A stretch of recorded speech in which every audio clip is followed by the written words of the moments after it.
para que assim o Senhor Deus possa abençoar a nossa aula de hoje. Maravilhoso Deus, obrigado mais uma vez por essa oportunidade de podermos juntos aprendermos mais de todo o conhecimento que tu disponibilizaste para os seres humanos, seja através, primeiramente, das tuas santas escrituras, seja através também das demais ciências, a qual todas elas nós a usamos para te glorificar e também para te servir.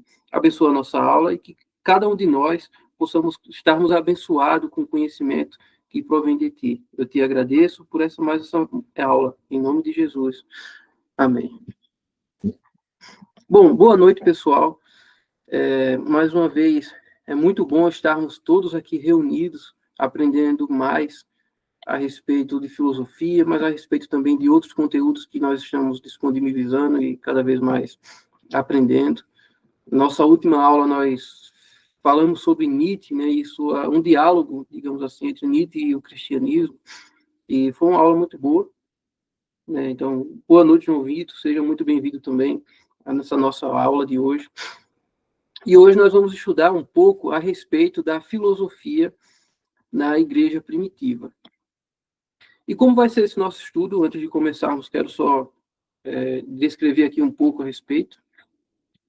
Inicialmente, o nosso estudo ele não vai abranger especificamente os principais filósofos da igreja primitiva no sentido geral. Nós vamos falar aqui, por exemplo, da filosofia de Agostinho, ou de Tertuliano e dos outros pais da igreja. Por que não? Isso aí eu quero deixar para uma próxima aula, quem sabe a semana que vem.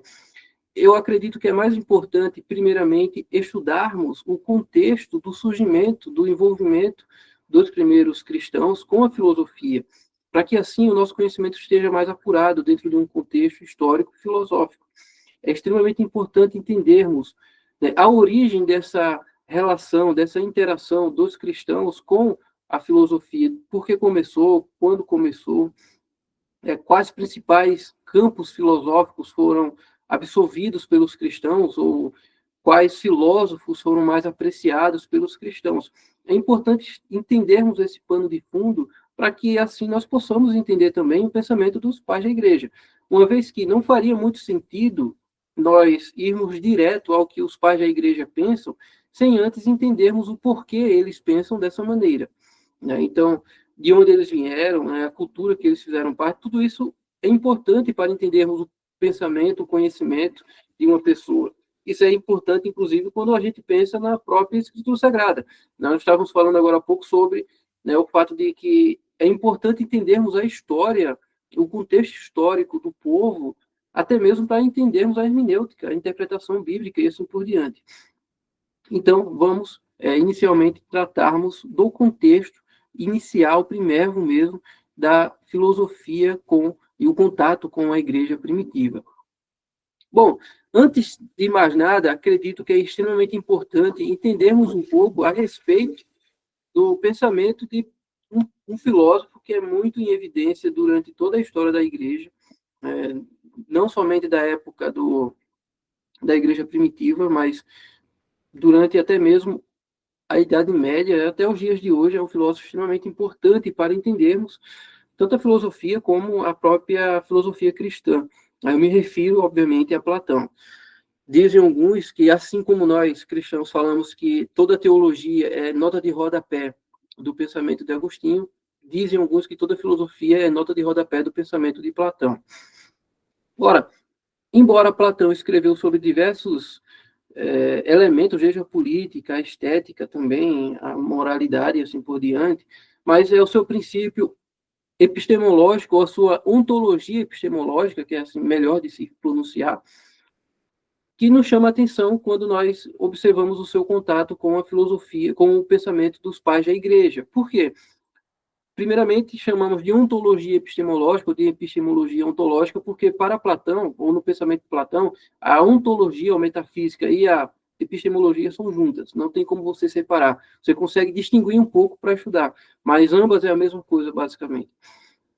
E o que é que Platão fala em sua epistemologia ontológica? Primeiramente, ele ensina que há dois mundos, né? Dois mundos, um mundo sensível, da qual nós fazemos parte dele, da qual nós o experimentamos. Porém, para Platão, as coisas que estão no nosso mundo sensível elas não são propriamente as realidades como tais. Elas não são a profundidade ou a essência da realidade como ela é de fato. Por exemplo, Platão diria que, né, os nossos atos de bondade, ou se a gente vê uma flor e acharmos essa flor é bela, mas a beleza em si não está naquela flor, a beleza é algo mais profundo. Né? A bondade praticada não é apenas o ato em si, ela é um elemento muito mais profundo, que não faz parte propriamente do mundo que nós experimentamos. No nosso mundo, ela é apenas reproduzida. Isso para tudo, não somente a beleza ou a bondade. Então, para Platão, existe um outro mundo, que é um mundo inteligível, um mundo onde as verdades elas são pura e simplesmente elas mesmas, as verdades no seu sentido mais absoluto da coisa, ou a realidade no seu sentido mais absoluto. Então, para Platão, existem dois mundos, um mundo, né, superior, digamos assim, né, um mundo inteligível. Como é que as verdades elas são passadas ou transmitidas do mundo inteligível para o mundo sensível? Como é que acontece esse caminho? Então surge a figura do chamado demiurgo, né? O demiurgo ele seria um ente intermediário que dá forma ao mundo sensível, ele cria o mundo sensível conforme o mundo inteligível. Então, o demiurgo, ele absorve, digamos assim, na linguagem mais prática, ele absorve o mundo inteligível e dá vida ao mundo sensível, ou cria as coisas no mundo sensível conforme interpretado no mundo inteligível. É aquilo que se chama, no mundo grego, de matéria e forma, ou seja, a matéria ela não tem forma, ela é abstrata, daí vem alguém e a dá forma, e a dá vida, né? Ora, para Platão também existia algo que era muito mais superior do que o próprio demiurgo, que seria aquilo que é chamado de, não tem uma explicação, não tem um nome mais específico, mas se chama de ou de absoluto, né, ou a unidade completa de todas as coisas, digamos assim. Né, um ente ou uma entidade que é a unidade absoluta e concreta de tudo que existe, ela é a perfeição geral de tudo que existe. Ora, a gente já entende o porquê que o pensamento de Platão foi muito influente dentro da igreja, porque a sua linguagem é uma linguagem que faz algumas semelhanças com aquilo que nós cristãos cremos, com aquilo que, né, os cristãos como um todo creem. E, embora, aqui é bom deixar claro, né, que Platão, primeiramente, havia um mito, uma lenda de que Platão ele aprendeu o seu pensamento filosófico com o Antigo Testamento. Isso não é verdade. Né, isso é mais uma lenda mesmo, uma lenda judaica. Mas outro ponto também que muitos apontam é o seguinte, que necessariamente o ente platônico, que esse ente esse absoluto de Platão, necessariamente não é uma divindade, ele não se refere a ela como uma divindade, como um ser pessoal, né, todo-poderoso, criador de todas as coisas. Tampouco o demiurgo que ele apresenta pode também ser interpretado como, né, um logos, um ente intermediário, um Messias ou um Cristo, digamos assim, né, entre Deus e os homens, né, entre um mundo inteligível e um mundo sensível. Necessariamente não é. Né, o demiurgo aqui poderia ser a razão perfeita, né, poderia ser... E há diversos elementos ou diversas perspectivas narrativas que tomam para si, né, o impulso de ser o logos, de ser o logos aqui é a razão, né, a razão escrita, digamos assim, dos gregos, que depois a gente associa com a palavra verbo, porque está na Bíblia, verbo, né, foi a palavra que João achou para descrever melhor, o verbo, mas, enfim. Então, necessariamente não significa que há um só demiurgo, ou um só verbo, um só logos, entre o mundo inteligível e o mundo sensível. Pode haver diversos, né? A razão é um deles, por exemplo. Então, mas o mesmo pensamento de Platão, não sendo necessariamente um pensamento religioso, ele tem, sim, muitas premissas que podem ser assimiladas com aquilo que os cristãos creem, e isso foi assimilado por muito tempo antes dos cristãos. E assimilados por quem? Isso é muito bom também observarmos aqui. Eles foram assimilados especificamente por judeus que viviam no Egito. Mas antes de falarmos desses judeus que viviam no Egito, que assimilaram o pensamento de Platão, né, por isso que é importante entendermos onde tudo isso vai dar no sentido de fé cristã, né, porque tudo isso está lá, né, dentro da igreja primitiva, é desenvolvido pelos filósofos, né, na igreja primitiva.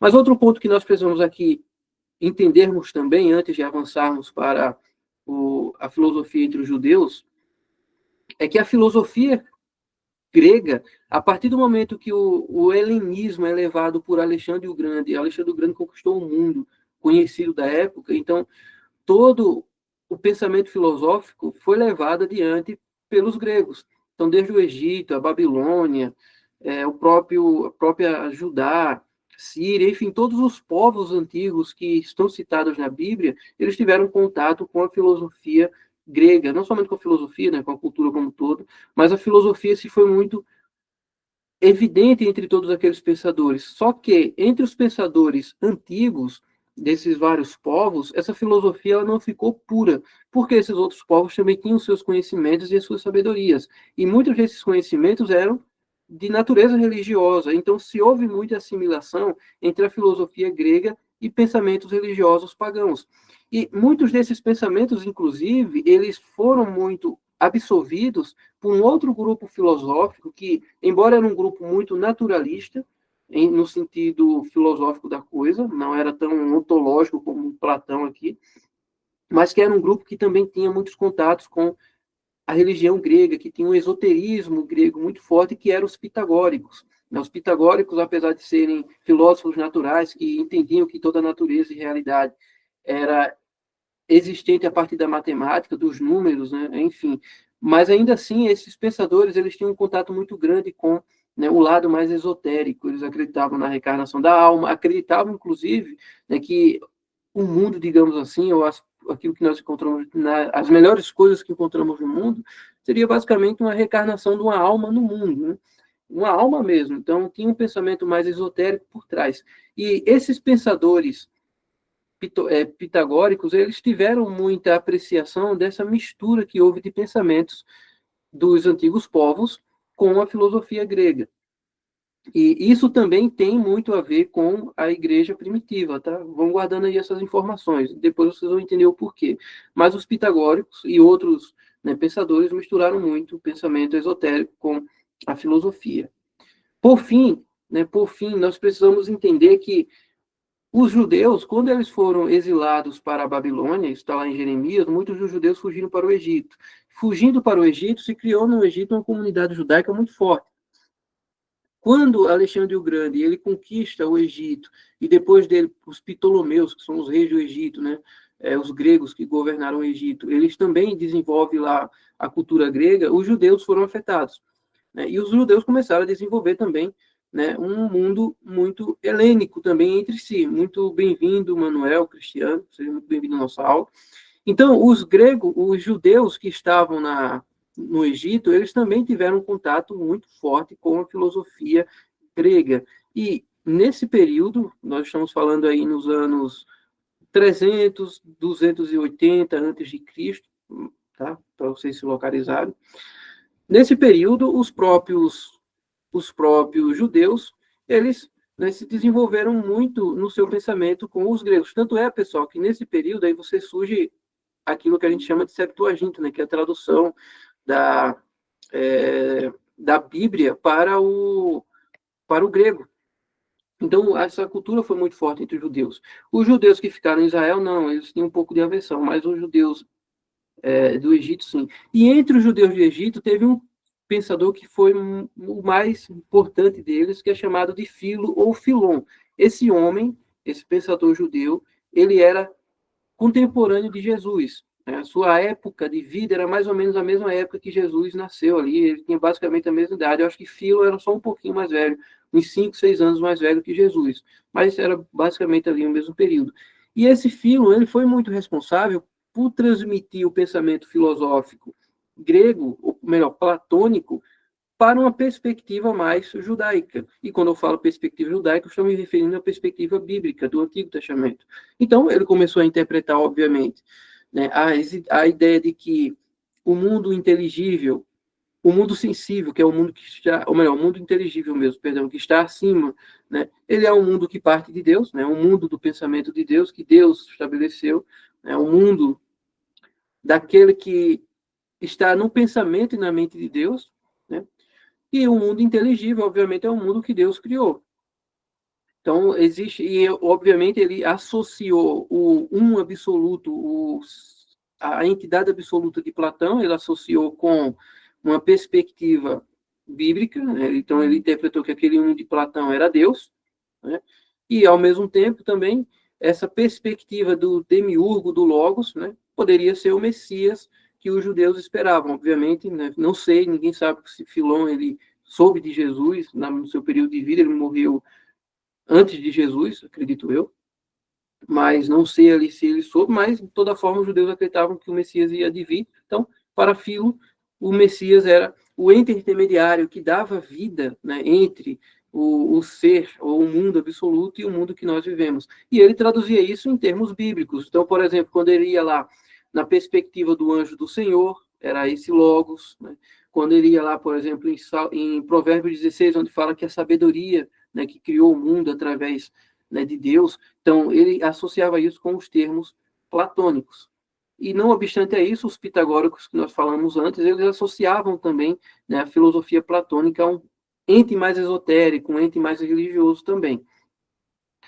Ou seja, pessoal, a filosofia que os cristãos vão ter contato já no primeiro século, que é a filosofia platônica, é uma filosofia que já está associada com a religiosidade, quer judaica ou quer esotérica, mas a religiosidade ali já está muito presente desde o início. Por fim, para que nós possamos entrar na filosofia propriamente dita na igreja, é importante também entendermos a filosofia romana. Por que a filosofia romana? Porque Roma, quando se ascendeu como império, né, os romanos tiveram o entendimento de que eles eram aqueles que deveriam levar à luz da civilização que os gregos não conseguiram levar a todos os povos e todas as línguas.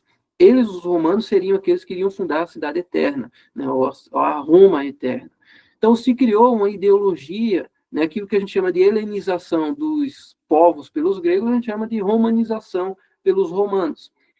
Só que a filosofia romana, ela, obviamente, ela é derivada da filosofia grega, né, e em muitos aspectos uma filosofia política, porém, essa filosofia romana é uma filosofia mais prática. Os romanos, eles não, obviamente, eles conheciam todos os filósofos, mas a essência da filosofia romana não era Platão, não era Aristóteles, obviamente esses filósofos estavam lá, mas, né, não tinha essa ontologia que nós descrevemos aqui como evidência, né, não era a ênfase central, mas você tinha outros grupos que eram mais fortes em Roma. Você poderia citar os sofistas, você poderia citar os estoicos e os epicuristas. Por quê? Porque esses grupos eles tinham uma sabedoria de vida mais prática. Isso é importante entendermos.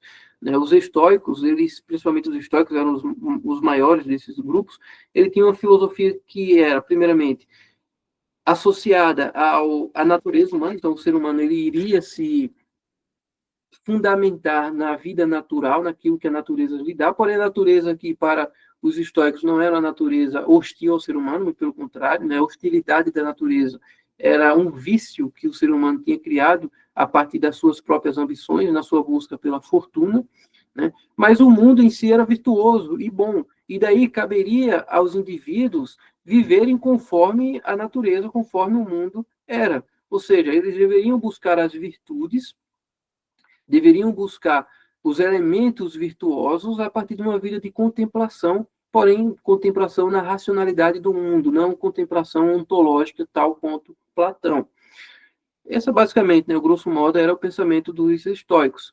Os sofistas tinham um pensamento bem parecido também, porque eles buscavam, né, uma vida, embora as pessoas coloquem o sofista como mentiroso, mas não tem nada a ver com isso, né? Os sofistas, eles eram aqueles que buscavam uma filosofia prática também, uma filosofia de natureza prática, para o desenvolvimento de um melhoramento do dia a dia. Os epicureus também, eles tinham um pensamento mais voltado na busca da felicidade, claro, mas que também estava fundamentada numa busca conforme a natureza humana. Então, a filosofia romana era uma filosofia mais prática. Inclusive, isso volta no Renascimento, tá? No Renascimento italiano, isso é a filosofia. Mas por que é importante entendermos a filosofia romana nesse período? Primeiro, porque você tem um estoicismo muito forte na época da igreja, tá? Na igreja primitiva, o estoicismo ele é extremamente forte, ele é a filosofia do momento, porque Roma, obviamente, que governa o mundo. Segundamente, todas as estruturas de Roma, elas são pautadas, seja bem-vindo, Daniel, todas as estruturas de Roma, elas são pautadas conforme, né, a sua filosofia. Obviamente, a sua filosofia política está fundamentada nessa filosofia também, né? O maior símbolo disso é Marco Túlio Cícero, ele é o pensador por excelência da República e do Império Romano, e Vigílio também, e esse é o pensamento deles, basicamente, né, essa fundamentação, né, uma religião racional, uma vida prática de contemplação, né, buscando viver virtuosamente, conforme a autonomia que o ser humano tinha para viver de maneira virtuosa. O ser humano tinha condições de viver de maneira virtuosa, conforme seus esforços poderiam levar. Bom, entendendo isso, nós precisamos entender agora, necessariamente, o porquê que a igreja tinha as suas visões filosóficas. Primeiramente, pessoal, quando nós falamos da filosofia platônica dentro da igreja, nós pensamos no quê? Em três grupos, basicamente, que podemos aqui distinguir, que tiveram contato com a igreja. Primeiramente, o contato com a filosofia foi de maneira natural. Né? Por quê? Porque o cristianismo se expandiu pelo mundo grego de maneira muito rápida. Você já tem isso no Novo Testamento, né? Nas viagens de Paulo. Inclusive, Paulo, ele vai discutir no Areópago, né? Contra os epicureus e estoicos. Né? Não tem muito sucesso de conversão ali, mas, mesmo assim, você já tem esse contato primordial ali. Quando Paulo vai para Corinto, você tem muitos problemas relacionados da filosofia com a fé ali, porque às vezes o pessoal tem um pensamento extremamente racionalista, e por ter um pensamento racionalista, duvidavam muito daquilo que Paulo apresentava como doutrina de vida, né? Tanto é que tinha pessoas ali que tinham problemas com a questão da ressurreição, pessoas que tinham problemas ali de cunho moral, e não era de cunho moral porque as pessoas simplesmente eram imorais, elas sozinhas de maneira exclusiva, mas porque era um cunho de pensamento cultural filosófico. Você tinha também o pensamento, você tinha problemas na igreja de Colossenses também, onde pessoas também tinham problemas em relação à natureza de Cristo, em relação à própria encarnação, ou seja, tinha diversos problemas que a igreja apresentava, que mostrava ali pessoas que tinham contatos com a filosofia e que a filosofia estava entrando ali em conflito com as escrituras. Então, o contato bíblico, ou melhor, o contato dos pensadores cristãos com a filosofia, primeiramente decorreu de maneira natural. Um dos pensadores que nós podemos aqui chamar a atenção inicialmente para um contato já no início ali do segundo século, ali pós, né, morte de João, apóstolo e tudo mais, Justino Marte. Justino Marte, ele foi um dos primeiros apologetas da igreja, né, ele teve debates com judeus, teve debate com hereges, mas também teve debate com filósofos, né? Um dos filósofos ali daquele período que estava querendo confrontar a fé cristã, que olhou a fé cristã e disse, olha, a fé cristã não é verdadeira, né? Não é correta, e tentou refutar filosoficamente, foi um pensador chamado Celso, e daí, de repente, esse Justino Marte vai lá e faz um escrito, né, confrontando Celso e mostrando que, na verdade, Celso estava errado filosoficamente. Então, já tem esse contato ali de filosofia e fé cristã do início muito forte. Você tem também um contato, né, muito forte também na Igreja de Alexandria. E eu acho que o contato filosófico da Igreja de Alexandria é um contato muito mais forte. Por quê? Porque a Igreja de Alexandria tem uma descendência mais grega. E esse contato, né, começa ali duas figuras muito centrais do contato da filosofia com a fé cristã, Alexandre, ou melhor, Clemente de Alexandria e Orígenes. Esses dois pensadores são, né, célebres quando se fala da Igreja de Alexandria.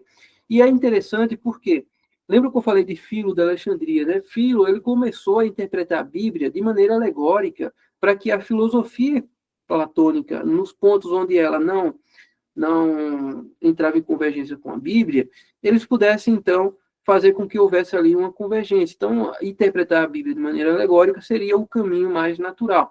Às vezes, nós, aqui no nosso século XXI, criticamos muito os iluministas, porque os iluministas, eles tentam dar uma interpretação crítica da Bíblia, né? Porque eles não acreditam ali nos milagres e tudo mais, então eles deixam ali, né, a Bíblia de uma maneira crítica para, né, colocar ali que ali, na verdade, são metáforas, o que Cristo ali, na verdade, não andou sobre o mar, era só uma metáfora. Porém, esse tipo de interpretação já existia mais ou menos lá na época do Novo Testamento, com Filo, por exemplo, interpretado dessa forma. né? Isso se apegou na Igreja de Alexandria. A Igreja de Alexandria começou a interpretar a Bíblia de maneira alegórica e a filosofia, então, se fazia jus a essa interpretação. Então, Alexandre, ou melhor, Clemente, sempre que eu estou falando de Alexandre, Clemente, ele entendia o seguinte, seu pensamento Clemente, olha, os filósofos gregos, na verdade, eles eram quase como profetas. Obviamente, ele não fala que os gregos eram salvos, né, pela sua filosofia, não estou falando isso, tá? Mas eles entendiam que os filósofos eram como se fossem profetas do Antigo Testamento que existiam para levar a luz da verdade para os pagãos. Por que isso? Porque para ele o pensamento de Platão seguia aquela linha de Fílon, né? Era uma linha mais religiosa. Era como se Platão tivesse revelado verdades divinas para pagãos, né? Elementos das verdades divinas para os pagãos, né? Termos e elementos como bondade, como beleza, como ser superior e como logos e assim por diante, né, foram usados por Clemente como provas de que, né, já havia um contato forte, e Clemente acreditava, inclusive, que Platão ele teve um contato com os judeus enquanto ele viajava pelo Egito, né, e daí se desenvolveu essa filosofia platônica que era quase como, né, um ensejo para a revelação do evangelho para os gregos, né. Era meio que como se a filosofia platônica preparasse o caminho para que, assim, quando o evangelho chegasse, as pessoas já tivessem uma mentalidade ali propensa à conversão. Era o pensamento, mais ou menos, ali que Clemente defendia nesse período. Podemos dizer que o próprio Orígenes tinha um pensamento bem semelhante também ao pensamento de Clemente. Porém, na igreja primitiva, existia um outro tipo de pensamento que era também um pensamento mais antifilosófico, porque entendia que a filosofia, na verdade, ela poderia deteriorar o pensamento teológico, o pensamento bíblico. A figura central desse antifilosofismo na igreja primitiva seria Tertuliano. Mas por que Tertuliano tem esse pensamento tão diferente do pensamento de Clemente? Primeiramente porque Tertuliano ele vem de um pensamento mais romano, pensamento de vida prática, obviamente, né? Ele teve essa influência no seu desenvolvimento. Ele, inclusive, era um advogado, tinha o desenvolvimento do direito, do estudo do direito, na sua concepção ideológica. Sendo assim, para ele, quando ele observava todas essas especulações filosóficas, né, que se desenvolvia com alegoria bíblica, com, né, entendimento alegórico a respeito do evangelho, da história bíblica, com um pensamento totalmente especulativo a respeito do ser de Deus via filosofia, então ele entendia que, olha, a filosofia não é o caminho, né? O caminho não é esse para o entendimento das verdades bíblicas. Então ele tinha um pensamento mais prático, obviamente influenciado pela filosofia romana mais prática. Então, você já percebe essa diferença, ou por que o contexto histórico é tão importante, né? Você também tinha outros dois pontos, outro pensamento também na igreja, não dois, mas outro também que era muito interessante nesse período, que era o quê? Uma nova doutrina que estava surgindo ali no começo da época do Evangelho, nos anos 200, mais ou menos, 180, né? Estava surgindo uma nova doutrina filosófica, que essa era muito mais religiosa e que tinha muito mais semelhança, entre aspas, com o Evangelho, tá? É só entre aspas, do que a filosofia platônica, é aquilo que nós chamamos de neoplatonismo. Por quê? O neoplatonismo, ele adere a todos esses pensamentos de Platão, porém, esse neoplatonismo, ele tem também um certo envolvimento com o pensamento esotérico dos pitagóricos, que nós falamos anteriormente, e daí você tem um pouco de mistura desses dois pensamentos que vai dar no quê? No entendimento de que, como existem dois mundos, um mundo inteligível, que está acima, e um mundo sensível, que é o que nós experimentamos, que é representado pela alma humana, que é mais elevada do que o corpo, né? Já começou aí um dualismo entre seres humanos, uma alma que é mais elevada e o corpo, a carne, necessariamente, que não é tão elevada. Então, para que o ser humano possa alcançar esse mundo inteligível, esse mundo da alma, esse mundo superior, o ser humano precisa cada vez mais se limitar ou reduzir a influência do mundo carnal, do mundo material, na contemplação das verdades do conhecimento. Sendo assim, o ser humano ele consegue aderir a um mundo melhor, ou uma concepção melhor de mundo, ou ele vai criar um mundo melhor, uma existência melhor, ou a salvação humana, né, a soteriologia humana, ela vai se dar a partir do momento que o ser humano entender que a sua alma precisa transcender ao mundo material e encontrar o absoluto do mundo inteligível, do mundo superior. Ou seja, você precisa fugir dos seus desejos carnais, fugir de toda a carne, de toda a matéria, para assim você alcançar as verdades absolutas e concretas que estão no mundo inteligível. Esse basicamente era, né, o pano de fundo do pensamento neoplatônico. Ora, esse pensamento foi muito influente, né, se desenvolveu muito rápido, né, o pai desse pensamento é Plotino, um filósofo chamado Plotino, mas que você já percebe que é um platonismo totalmente modificado, que não está mais voltado apenas às especulações filosóficas e ontológicas, e sim para um desenvolvimento de uma religião filosófica, basicamente, né? O neoplatonismo é uma religião filosófica.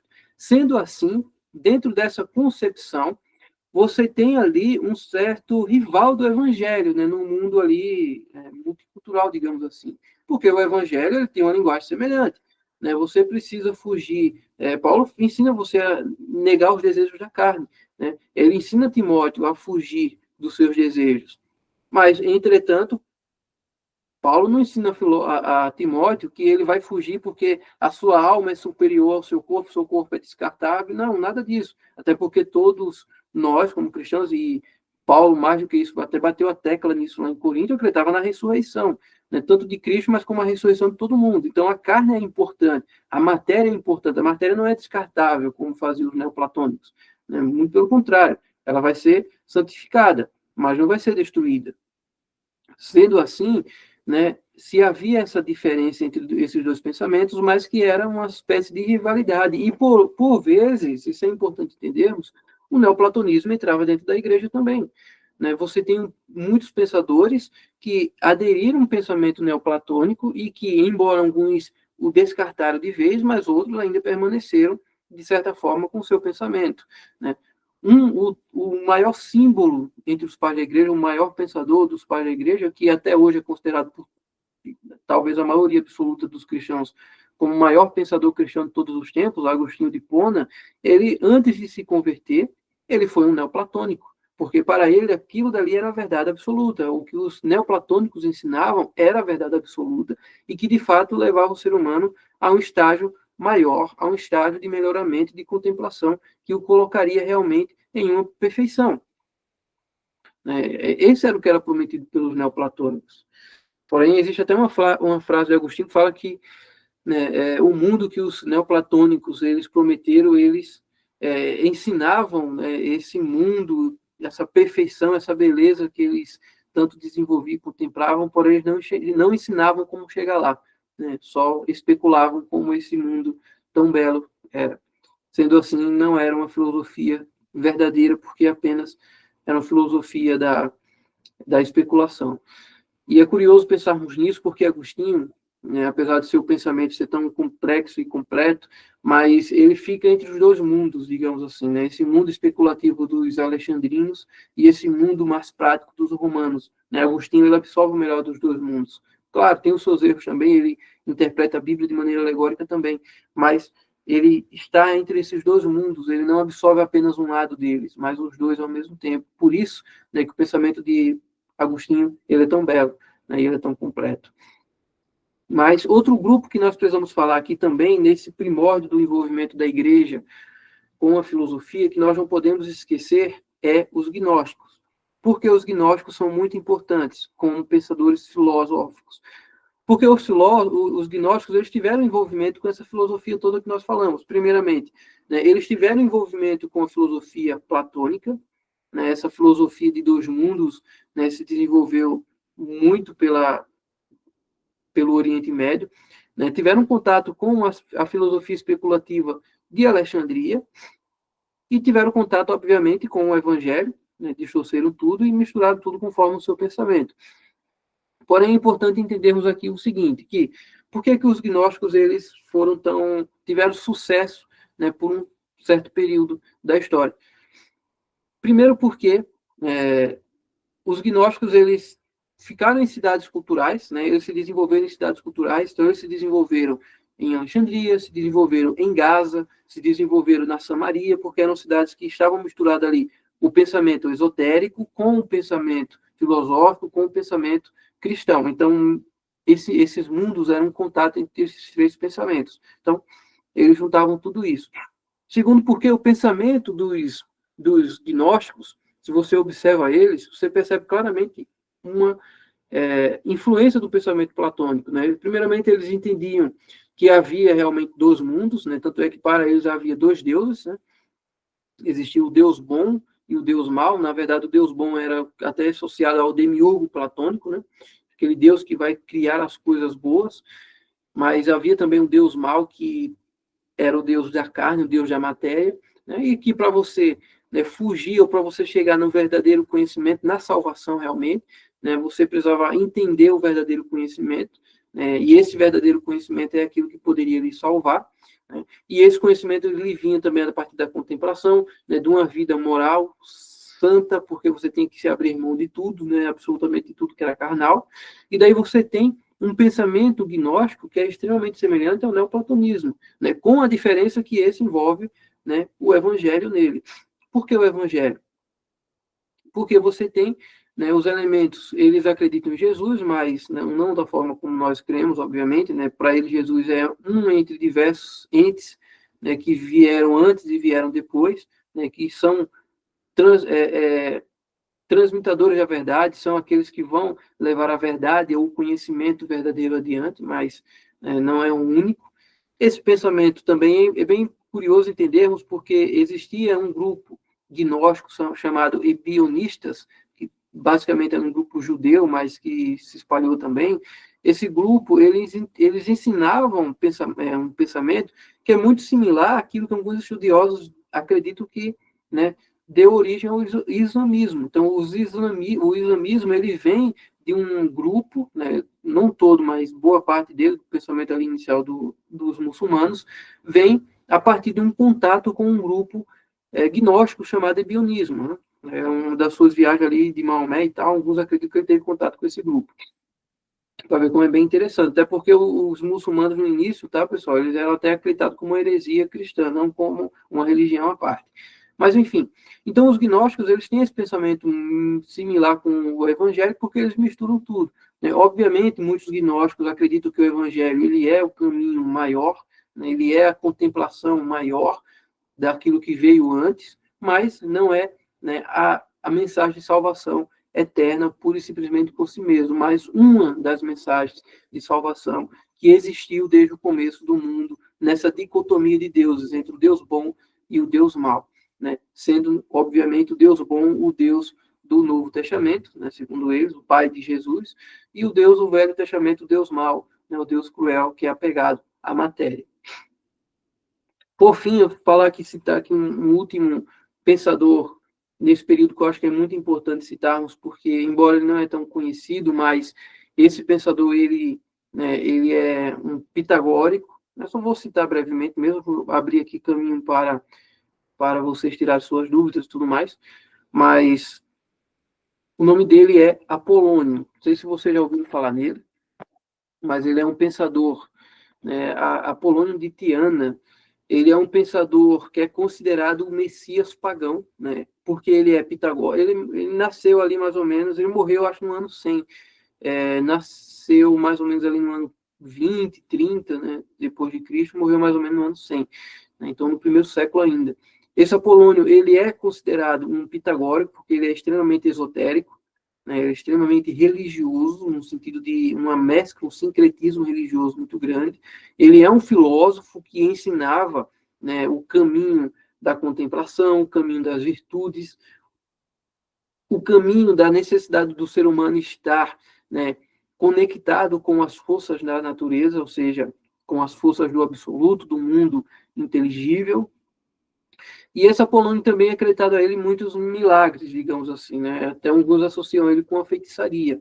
Mas por que é importante citarmos ele? Porque esse Apolônio ele é extremamente influente para esses grupos que nós falamos, para os pitagóricos, para os neoplatônicos, para os gnósticos. Esse Apolônio ele é considerado para muitos dos pensadores antigos realmente como se fosse um Messias pagão. Né? Aquilo que Jesus fez para os cristãos, segundo esses pensadores, né, Apolônio fez para os filósofos, né, para os esotéricos, para os pagãos, que envolviam aí toda essa mistura filosófica de pensamento.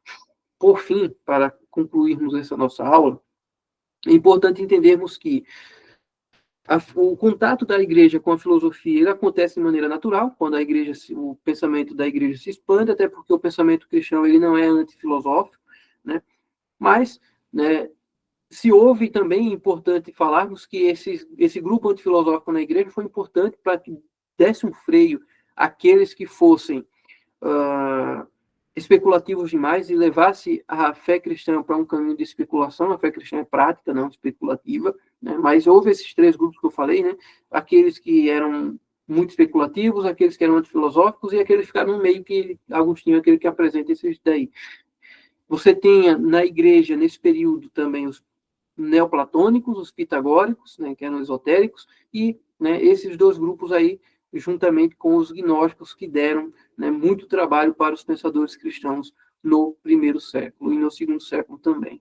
Então, né, nós vamos encerrar aqui nossa aula por aqui. Na próxima aula, nós vamos falar, né, a respeito do pensamento dos principais pais da igreja a respeito da filosofia, né, que eles pensavam a respeito de filosofia de uma maneira mais profunda e tudo mais, mas nessa aula eu achei importante trazer esse pano de fundo, esse contexto, para que assim pudéssemos ter, né, uma noção maior de como aconteceu esse contato, quais eram os grupos que estavam ali vigentes na época do Novo Testamento e também no segundo século da história da igreja. Então, vou deixar aí o microfone aberto aí para que vocês possam ir comentar, discordar também, trazer outros fatos, complementar também. Sei aqui que nós temos aí duas pessoas aí que cursam filosofia, né? Ádila e João Vitor também, que cursou há pouco tempo também, né? Se formou filósofo há pouco tempo. Então, o microfone vai ficar aberto aí para vocês, pessoal.